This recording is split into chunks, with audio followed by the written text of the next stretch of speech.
Shetland's main town is Lerwick. The shops are here and the ferry terminal for mainland Scotland. That's 10 hours away, too far for the national grid. So what do they do for energy? 23,000 people live on Shetland and they can't burn their own crude oil. They have to buy it back as expensive diesel to power their own electricity grid. Once the oil's burned, it's gone forever, and we need it for other things. All over the world, power stations like this pollute the atmosphere. What alternatives are there? Shetlanders have a source of energy in the hills around them. Arthur and Bryden are cutting peat, compacted, decaying plant material. If you dry it out, it burns, and this used to be the main fuel for cooking and heating. A lot of families still use it to save electricity. We both use it. This is my family's bank. Especially it's burning the fire. It's cheaper than oil.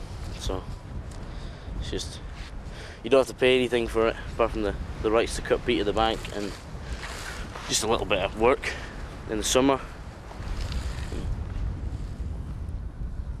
But digging it up to burn destroys an important habitat, and peat can take thousands of years to develop.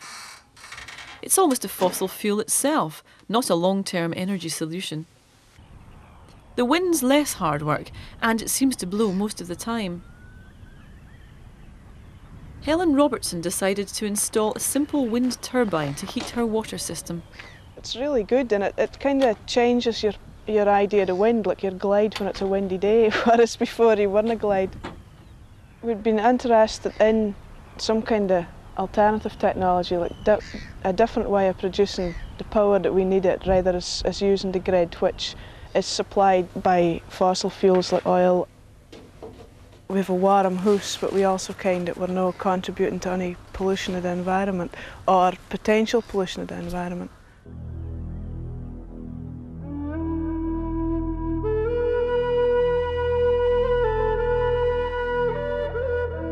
Half an hour's flight from Lerwick is Fair Isle. They have to be even more self-sufficient here.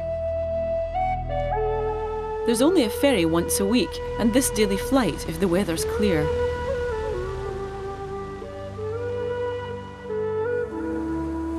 The peat on Fair Isle was all dug out years ago, so for a long time they relied on imported diesel and driftwood. But the answer was all around them: the wind. Their two turbines are far more sophisticated than Helen's. The electricity they supply powers machinery, lights, even computers, enough for all 70 islanders. Right. Fiona runs a post office and shop with her husband Robert. Cheap wind power's made a big difference to them, and they always know when it's running.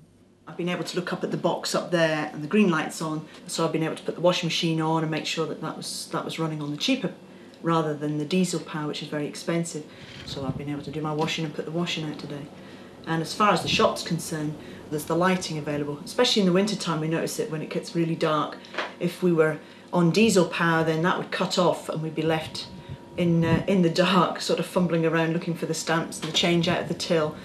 Now you've got a big improvement, and people can use machinery, and there's building firms, there's boat builders on the island, and they can maximise on the power that's available. Now the tiny diesel generators are just backup for calm days. They used to rely on these completely, but every barrel of diesel costs a lot to import, so they could only afford to run them a few hours a day. It was hard for Ian to make a living. Because of the high cost of producing electricity, then obviously we couldn't keep the power on the whole time. If you suddenly have to stop work or stop using electricity at 11 o'clock or 12 o'clock for, you know, maybe 2 or 3 hours through the day, then you have a big job meeting any deadlines. Now wind power means they've usually got all the energy they need. But they still have to think of each other when the weather's quiet. If it's a calm day with no wind power, you know for a fact that you can't overload that diesel engines, because there is a limit to the power available, and if you put on a whole lot of power yourself, one, it's going to cost you a lot more money because we're generating using diesel, and the second thing is that you're going to deprive somebody else of a lot of power, and on a small network like we have on Fair Isle, then you can't be too greedy.